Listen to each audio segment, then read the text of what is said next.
बिस्मिल्लाहिर्रहमानिर्रहीम, अस्सलाम वालेकुम। मैं हुसैन इकबाल हूँ, हमारा यूट्यूब चैनल देख रहे हैं। तो जनाब 26 अक्टूबर का आगाज़ हो चुका है और आज नए chief justice of Pakistan justice यही अफरीदी साहब जो हैं वो ऐवान सदर के अंदर अपना हल्फ भी उठा लेंगे। लेकिन अब यहाँ पे जो इम्पोर्टेंट सवाल है वो ये आता है कि वो जब ये हल्फ उठाएंगे तो उसके बाद उनके कंधों पे जो जिम्मेदारियां होंगी वो कौन कौन सी जिम्मेदारियां होंगी। एक तो ये कि काजी फायज ईसा साहब का दौर तमाम हो गया। अब वो दौर ये तारीख में कैसे लिखा जाएगा, क्या वो तारीखी दौर है या तारीख दौर है, इसका फैसला तारीख ही करेगी और अवाम करेगी। कि काजी साहब के जो फैसले थे उस पर भी बात करेंगे कि काजी साहब अपने दौर के अंदर कौन कौन से फैसले करके के फिर जो अवाम है वो इस चीज़ का फैसला करेगी कि काजी साहब का तारीख दौर था या तारीखी दौर था। अब जनाब बात करते हैं कि इस वक्त सुप्रीम कोर्ट के अंदर 60,000 से जायद जो केसेस हैं वो पेंडिंग है और उनकी जिम्मेदारी जो है वो नए आने वाले जो चीफ जस्टिस हैं जस्टिस यही अफरीदी साहब उनके कंधों पे होगी। अब वो किस तरह का स्पीडी इंसाफ करते हैं और उसके साथ साथ जो इस आईनी तरमीम के बाद सुप्रीम कोर्ट के अंदर एक बहरान पैदा हुआ है और बहुत से सवालात और खदशात ने जन्म लिया कि कौन सा केस जो है वो कौन से बेंच के पास जाएगा, क्या वो सुप्रीम कोर्ट के बाकी जजेस सुनेंगे या वो जो आईनी बेंच तश्कील दिया जाएगा उनके पास हो जाएगा। तो ये सारे वो मामलात हैं जिससे नए आने वाले चीफ जस्टिस साहब जो हैं वो मुकाबला करेंगे और अपना इम्तिहान जो है उसको पास करने की कोशिश करेंगे। क्योंकि इस वक्त सबसे पहले तो तरमीम के बाद 26वीं आईनी तरमीम के बाद आईनी बेंच की तश्कील एक बहुत बड़ा मुअम्मा है जो जस्टिस यही अफरीदी साहब के सामने खड़ा है। और देखना यह है कि वो कैसे उस बेंच की तश्कील लेते हैं, क्योंकि जिस तरह हुकूमत की बदनीति जो है वो उसमें भी दिखाई दे रही है। और वो ये कल राना सनाउल्लाह साहब साफ मैसेज दे चुके हैं कि ना उस आईनी बेंच के अंदर जस्टिस मंसूर शाह साहब होंगे ना मुनीब अख्तर साहब होंगे, तो सरबराह तो जो है उनके इसका मतलब है कि अमीनुद्दीन खान साहब होंगे। और आईनी तरमीम के मुताबिक जो मोस्ट सीनियर जज होगा उस लिस्ट में से वो सरबराह बनेगा। और अगर अमीनुद्दीन साहब सरबराह बनेंगे तो इसका मतलब है कि उनसे जो नीचे के मतलब उनसे जो कम सीनियर हैं वो जजेस उसमें आएंगे। जस्टिस मंसूर और जस्टिस मुनीब साहब जो हैं उस बेंच का हिस्सा भी नहीं होंगे। तो ये वो सारी कार्रवाई है जो उनकी जानिब से डालेगी। अब जो जुडिशल रिफॉर्म्स जिनकी आज जस्टिस यही अफरीदी साहब ने जो फुल कोर्ट रेफरेंस था काजी फैसल साहब का, अलविदाई रेफरेंस भी उसको कहा जा सकता है। और जो नया आने वाला चीफ जस्टिस होता है उसके लिए एक ये वेलकम पार्टी भी होती है। तो वहाँ पे आज जो उन्होंने गुफ्तगू की उसमें जो उन्होंने अपना लाहे अमल बताया आगे का कि वो क्या करना चाहते हैं जुडिशल रिफॉर्म्स में, क्या कुछ वो करना चाह रहे हैं। तो उसमें उन्होंने ये कहा कि हम दूर दराज के जो छोटी अदालतें हैं उनके भी मामला जो है उनको ठीक करने जा रहे हैं। तो ये वो जिम्मेदारियां हैं जो जस्टिस यही अफरीदी साहब के कंधे पे अभी से पड़ गई हैं और उनको देखना पड़ेगा कि वो किस तरह साथ लेके चलेंगे। अब आज जो काजी फायज ईसा साहब को रेफरेंस फुल कोर्ट रेफरेंस दिया गया वहाँ पे काजी फायज ईसा साहब ने भी खिताब किया। चीफ जस्टिस जो आने वाले हैं जस्टिस यही अफरीदी साहब उन्होंने भी जो है वो अपना ख्यालात का इजहार किया। और सबसे बढ़कर जो आज जाते जाते धक्के मार के निकालना अगर कहा जाए, जस्टिस मंसूर शाह साहब ने जो खत लिखा और उस खत में उन्होंने इस रेफरेंस के अंदर ना बैठने का जो है वो वजूहात बताई, उससे आप ये अंदाज़ा लगा लेंगे काजी साहब का जो 1 साल और 38 दिन का ये दौर है उसमें जजेस जो उनके साथ बैठते हैं, जो उनके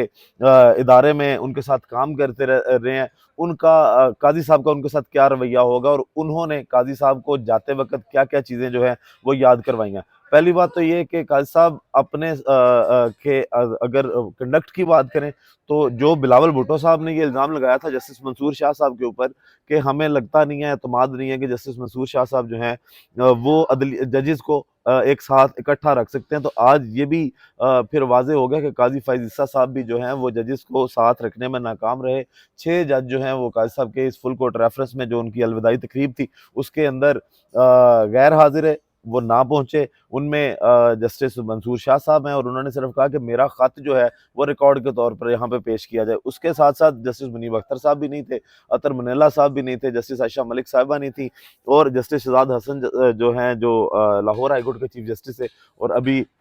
माजी करीब में एलिवेट उनको करके सुप्रीम कोर्ट ऑफ पाकिस्तान में तैनात किया गया था ताकि लाहौर की या मरीम नवाज साहबा की जो वहाँ पे जान शिकंजे में आई हुई है उससे उनको बचाया जाए। तो यहाँ पे अगर जो जजेस हैं उन्होंने काजी साहब के फुल कोर्ट रेफरेंस के अंदर शिरकत नहीं की, तो उससे भी उन्होंने ये एक तो पैगाम दिया कि काजी साहब भी जो हैं वो जजेस को अपने साथ रखने में नाकाम रहे हैं। तो ये जो बिलावल भुट्टो साहब काजी साहब की तारीफें कर रहे हैं, या नवाज शरीफ साहब या आजम नज़ीर तारड़ साहब, मुस्लिम लीग नून और हुकूमती जितने भी हल्के हैं, क्योंकि काजी साहब ने उनके लिए जो जो कुछ किया है उनका बनता है। काजी साहब के अगर कंडक्ट की बात करें तो शुरू से ही काजी फायज ईसा साहब जो हैं वो या तो ताकतवरों के काम आते रहे, मतलब एस्टेब्लिशमेंट के काम आते रहे, या फिर वो पाकिस्तान मुस्लिम लीग नून के हाथ जो है वो इस्तेमाल होते रहे हैं। तो उनके जितने भी केसेस हैं, आप मेमो गेट वाला केस देख लें, वो भी नवाज शरीफ साहब जो हैं वो हुसैन हक्कानी वाला जो मामला था, आसिफ अली जरदारी साहब के खिलाफ भी जो नवाज शरीफ साहब का ये के मामला थे, वो भी क्लियर जो है वो काजी फायज ईसा साहब ने किए। फिर पनामा के बाद जो हुदैबिया पेपर मिल्स वाला केस था पाकिस्तान मुस्लिम लीग नून का, उसका भी फैसला, मतलब उस केस को भी जो बंद किया वो जस्टिस काजी फायज ईसा साहब ने किया। तो उससे अंदाजा ये होता है कि ये शुरू से ही काजी साहब जो है इनका झुकाव या तो एस्टेब्लिशमेंट की तरफ रहा है या पाकिस्तान मुस्लिम लीग नून की तरफ रहा है। अब काजी साहब के दौर में अब जो कुछ हुआ उस पर बात करें, जिसके बाद तारीख फैसला करेगी और अवाम फैसला करेगी कि काजी साहब का ये जो 1 साल से ज़ायद का दौर था उसमें वो क्या करते रहे हैं और उसको किस तरह याद रखना है। क्या वो जो लोग आज जिस तरह उनके पे रोल पे सहाफ़ी जो होते हैं वो उनकी जिस तरह तारीफ़ें कर रहे थे, जिसमें नजम सेठी साहब भी थे और वो कह रहे थे जनाब बड़ा कमाल काम करके गए हैं। अब उनके अगर फैसलों की एक-एक करके बात करें कि इस दौर के अंदर जब वो चीफ जस्टिस रहे, काज़ी साहब ने किया क्या-क्या। अब सबसे पहले तो जो वो प्रैक्टिस एंड प्रोसीजर एक्ट आया, उस पे काज़ी साहब ने ठीक है जी अपने इख्तियारात जो हैं वो डिवाइड किए। लेकिन अगर आपने वो डिवाइड ही किए तो फिर उसके बाद जब प्रैक्टिस एंड प्रोसीजर कमेटी बनी और उस कमेटी में जब काज़ी साहब को इस बात का पता चला कि मैं अक्सरियत खो चुका हूँ, मुनीब साहब और मंसूर शाह साहब जो हैं, उनके साथ मेरे मामला सेटल नहीं हो रहे, तो उसके बाद दोबारा एक सदारती ऑर्डिनेंस आया जिसके तहत कमेटी को तब्दील किया गया और उस कमेटी में जो जस्टिस मुनीब साहब हैं उनको निकाल के और जस्टिस अमीनुद्दीन खान साहब को लेके आया गया। तो उसके बाद भी बड़ा तनाज़ा बना। मुनीब अख्तर साहब जो हैं उन्होंने ख़त लिखा, मंसूर शाह साहब ने भी ख़त लिखा कि जनाब इस पे फुल कोर्ट जो है वो इजलास बुलाया जाए कि क्या इस जो ऑर्डिनेंस आया जिसके तहत इस कमेटी को तब्दील किया गया ये होना भी चाहिए या नहीं होना चाहिए, इसकी क्या हैसियत है। तो वो एक अलहदा से तनाज़ा था और इस पे बार-बार जो है वो गुफ्तगू की जा चुकी है। काज़ी साहब का अगर ये वाले मामला देखें, उसके बाद ज़ुल्फ़िकार अली भुट्टो साहब का केस का फैसला उन्होंने किया जिस पे बिलावल भुट्टो साहब जो हैं वो बड़े खुश हैं। और उसके बाद जो कहानी शुरू हुई वो बड़ी काज़ी साहब के लिए अगर आप कहें कि तारीख कहानी है। काज़ी साहब यकीनन जब तक वो हैं या उनकी आगे जो नस्लें हैं वो फैसले काज़ी साहब का पीछा करेंगे। उसमें सबसे पहले एक तो ये कि इलेक्शन का सेहरा काज़ी साहब ने बड़ा अपने सर पे बाँधा कि जी मैंने ये इलेक्शन करवाए हैं। लेकिन उसके साथ अगर देखें कि 13 जनवरी का वो फैसला कि काजी साहब 4 करोड़ वोटर जो है पाकिस्तान तहरीक इंसाफ का, उनका हक मारने का बोझ जो है वो अपने साथ आप कंधे पे लेके जा रहे हैं। और फिर सिर्फ आप बल्ले पे नहीं रुके, फिर आपने नवाज शरीफ साहब उनको फिर से एक बार रिलीफ दिया और जो ताहयात नाहली वाला केस था वो भी आपने निपटा के नवाज शरीफ साहब को जो है वो इलेक्शन 2024 में हिस्सा लेने का मौका दिया। फिर उसके बाद बात फिर यहाँ पे ख़त्म नहीं हुई और काजी साहब जो हैं इनके पास जितनी इलेक्शन के अंदर अगर लेवल प्लेइंग फील्ड ना मिलने की बातें हों तो उसके हवाले से भी जितनी दरखास्तें गई काजी साहब ने वहाँ पे भी आंखें बंद करके रखी। फिर सबसे अहम बात कि 6 जजेस का ख़त जो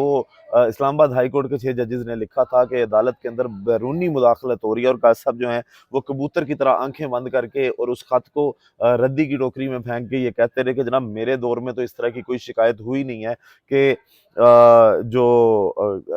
इस तरह की कोई शिकायत नहीं हुई कि कोई बैरूनी मुदाखलत है या जजेस पे प्रेशर है। हालांकि लाहौर हाई कोर्ट से या छोटी दालदौर कोर्ट से और इस्लामाबाद हाई कोर्ट से एक बड़ा एक तूफान उठा और लोगों ने बताया कि जनाब किस तरह उनको प्रेशराइज करके फैसले जो हैं वो करवाए जाते हैं या प्रेशराइज किया जाता है कि ऐसे फैसले किए जिस पे काजी साहब ने जो है मुकम्मल खामोशी रखी। फिर 12 अगर उसकी 12 जुलाई की बात करें मखसूस नशिस्तों का फैसला, उस फैसले में जो कुछ हुआ उसके अंदर काजी साहब ने अक्सरियत भी खो दी और 8 जजेस जो हैं वो काजी साहब के खिलाफ खड़े हो गए कि जनाब आप जो करना चाह रहे हैं वो ऐसे तो बिल्कुल नहीं हो सकता। पहले 13 जनवरी के फैसले की वजह से इलेक्शन के अंदर एक बहरान आया और वोटर जो है वो गुमराह हुआ, उनका हक मारा गया। अब आप ये बातें कर रहे हैं कि जनाब ये मखसूस नशिस्तें जो हैं ये भी किसी और को दे दी जाएँ। इसके बाद आगे चलें और बात करें कि वहाँ तक बात नहीं रही। फिर काजी फायज़ ईसा साहब जो उन्होंने इख्तिलाफी नोट लिखा ये अभी कुछ दिन पहले, जिसमें उन्होंने कहा कि सुप्रीम कोर्ट ऑफ पाकिस्तान का जो ये फैसला ये हतमी नहीं है, इलेक्शन कमीशन इस फैसले को ना माने। तो उस दिन भी कहा था कि काजी साहब की सोच पे सिवाय मातम करने के, अपने बाल नोचने के और बंदा क्या कर सकता है, कि वो शख्स जो एक इदारे का सरबराह है और वो ये कह रहा है कि आप इसी इदारे का फैसला ना माने, आप इसका फैसला मानने से इनकार कर दें, तो फिर आप वहाँ पे क्यों बैठे हुए और सबसे ऊंची कुर्सी पे क्यों बैठे हुए थे। तो ये सारी वो चीज़ें हैं, ये सारे वो फैसले हैं जो आपके चीफ जस्टिस ऑफ पाकिस्तान के दौर में आपने किए। अब आप इनके बाद कहाँ खड़े हैं, ये आप खुद भी देखेंगे, और लोग जो आपको आपकी बाकी ज़िंदगी जब तक भी है, अल्लाह आपको लंबी ज़िंदगी दे, क्योंकि इन चीज़ों को आपने फेस करना है और आप पाकिस्तान में अब रह नहीं सकते, इसलिए आपने अभी से वो स्पेन वाले सारे मामला जो है आपने रेडी करके रखे हुए हैं, और आप विद फैमिली जो है वहाँ पे जाएंगे। और पाकिस्तान की ये बदनसीबी है कि जो लोग यहाँ पे बैठ के ऊंची कुर्सियों पे बैठ के फैसले करते हैं, और जब उनको जवाब देने का टाइम आता है तो उस वक्त वो पाकिस्तान में नहीं रहते, वो पाकिस्तान से बाहर कहीं ना कहीं पे जो है वो फरार हो जाते हैं। काजी साहब जो है वो अब पाकिस्तान में दिखाई तो कम ही देंगे, या शायद हो सकता है कि दिखाई दें ही ना, क्योंकि आज भी जिस तरह जब वो काजी साहब ने जो सुप्रीम कोर्ट के अंदर वो जो मकबरा बनाया, जिसको मोनूमेंट ऑफ जुडिशरी या जस्टिस कहा जा रहा है, वहां पे भी जब काजी साहब गए तो जिस तरह सहाफ़ियों ने सवाल किए, काजी साहब के पास जो है वो कोई उन सहाफ़ियों के जवाब में बात नहीं थी। अब दिलचस्प बात, आज के जो खिताब किए गए वहां पे, उसमें जो चीफ जस्टिस आने वाले हैं या अफरीदी साहब, उनकी जानिब से भी काजी साहब को बज़ाहिर तो ऐसा लग रहा था कि मेरी तारीफें हो रही हैं, और उन्होंने ये भी कहा कि शुक्र है मेरी बीवी साथ है, नहीं तो उसको पता ना चलता कि मेरी तारीफें हैं। तो जस्टिस या अफरीदी साहब ने जो जुमले वहां पे बोले हैं, उससे उन्होंने आपके मुंह पे बैठ के आपको कह लें कि आपके मुंह पे बैठ के आपको गंदा किया, आपको जलील किया, और उन्होंने बताया कि आपका मिजाज जो है वो आप मुंतकिम मिजाज हैं, आप इंतकाम लेने वाले हैं। जिस तरह जस्टिस जया अफरीदी साहब ने कहा ना कि मेरा इनके साथ कई मामला पे इख्तलाफ भी हुआ है, और इनसे जब ये गुस्से में होते हैं तो अल्लाह ही फिर इनसे बचा सकता है और कोई नहीं बचा सकता, और फिर वो गुस्सा इनका बड़ी देर तक चलता है। तो इसका मतलब है कि काजी साहब के जो मिजाज है उसके अंदर पर्सनल होना या इंतकाम लेना, और वो पाकिस्तान तहरीक इंसाफ के खिलाफ जितने फैसले आए या जितने वकील उनके सामने पाकिस्तान तहरीक इंसाफ के पेश हुए, तो उसमें नजर आया कि काजी साहब का पाकिस्तान तहरीक इंसाफ के साथ कोई पर्सनल ग्रज है, और वहाँ पे वो उसी मिजाज के साथ कि उन्होंने इंतकाम लेना है, वो साथ बैठे रहे, और उन्होंने जो कुछ भी काजी साहब से हो सका उन्होंने करके दिया। और फिर बात वही आ जाती है कि काजी साहब जो हैं वो या ताकतवरों के साथ रहे हैं या मुस्लिम लीग नून के साथ रहे हैं। अब भी जब वो रिटायर भी हुए हैं तो उन्होंने वही किया। अब जनाब जस्टिस मंसूर शाह साहब का जो खत आया, जो उन्होंने आज लिखा और वजह बताई कि मैं इस रेफरेंस में क्यों नहीं आया, उसमें उन्होंने एक तो कहा कि मेरा खत फुल कोर्ट रेफरेंस के रिकॉर्ड के तौर पर रखा जाए, बैरूनी दबाव नजरअंदाज किया। काजी फैसला साहब को मुखातिब करके कह रहे हैं, अदलिया को कमजोर करने वालों को ग्राउंड दिया, खुद शुतुरमुर्ग की तरह सर रेत में दबाए रखा। काजी फायज़ ने अदलिया में मुदाखलत रोकने की बजाय मजीद दरवाजे खोल दिए। काजी फायज़ के रेफरेंस में शिरकत ना करने की वजूहात मजीद परेशान कुन है उनकी, जो उन्होंने आज ये वजूहात बताई, और साथ उन्होंने ये कहा कि इससे पहले मैं जस्टिस जो वो थे डैम वाले जज साहब, उनके साकिब निसार साहब, उनके रेफरेंस में भी मैं शामिल नहीं हुआ था, क्योंकि उन्होंने भी सुप्रीम कोर्ट का जो इख्तियार है उससे बढ़ के काम करने की कोशिश की थी। लेकिन यहाँ पे जो आज वजूहात हैं उससे ज़्यादा खतरनाक हैं, और ये वो धक्के थे जो आज जस्टिस मंसूर शाह साहब ने जो है वो काजी फैसला साहब को दे के सुप्रीम कोर्ट पाकिस्तान से बाहर निकाला। अब आगे के मामला जो हैं वो एक तो ये कि हुकूमत को ये लगा था कि ये तरमीम करेंगे, और जब किसी जूनियर जज को बिठाया जाएगा as a chief justice supreme court of Pakistan, तो नीचे मंसूर शाह साहब और मुनीर बख्तर साहब जो है वो खुद ही माइनस हो जाएंगे। लेकिन उनके इस्तीफे ना आना ये हुकूमत के लिए अभी तक दर्द सर बना हुआ है, और अब वो अगला कोई नई तरमीम की तरफ भी जा रहे हैं, जिसका आज मौलाना फजल रहमान साहब ने भी कहा कि 26वीं तरमीम में भी हमने बहुत सी काट छांट की, कोई 52-56 जो है वो निकात थे जिसको हम 22 पे लेके आए, और लेकिन अब अगर 27वीं करने ये जाएंगे तो ये नहीं करेंगे। लेकिन फजल रहमान साहब पहले भी यही कहते रहे, काला सांप भी कहा, फिर ये भी बात साबित हुई कि काजी साहब के फजल रहमान साहब के साथ बैठ के जो चीज़ें फाइनल हुई थी, जिसमें चीफ जस्टिस की तैनाती को भी नहीं छेड़ा जाएगा और कुछ और भी शराइत थी, वो ड्राफ्ट भी तब्दील किया गया, और मौलाना फजल रहमान साहब तब भी वोट देने के, अब भी अभी वो बातें ये कर रहे हैं, क्योंकि अभी सिर्फ वो अवाम में जाते हैं तो वहां पे जाके उन्होंने अवाम के हिसाब से बातें करनी होती हैं। आपको याद होगा कि आईनी तरमीम से पहले भी जब इन्होंने कारकुनों से खिताब किया, उसमें इन्होंने यही कहा था कि ये फार्म 47 के लोग हैं, इनका कोई हक नहीं है कि ये पार्लियामान में बैठे इनको उठा के बाहर फेंकेंगे। और वहाँ पे बैठ के वो नवाज शरीफ साहब की भी तारीफें कर रहे थे, बिलावल भुट्टो साहब की भी तारीफें कर रहे थे। तो मौलाना फजल रहमान साहब ने आज तो बड़ा ये धमकी देके कहा है, लेकिन जब तरमीम आएगी और ताकतवर जो है उनका हाथ उस तरमीम के पीछे होगा, तो फिर साथ साथ वो मौलाना फजल रहमान साहब को भी जानते हैं कि कैसे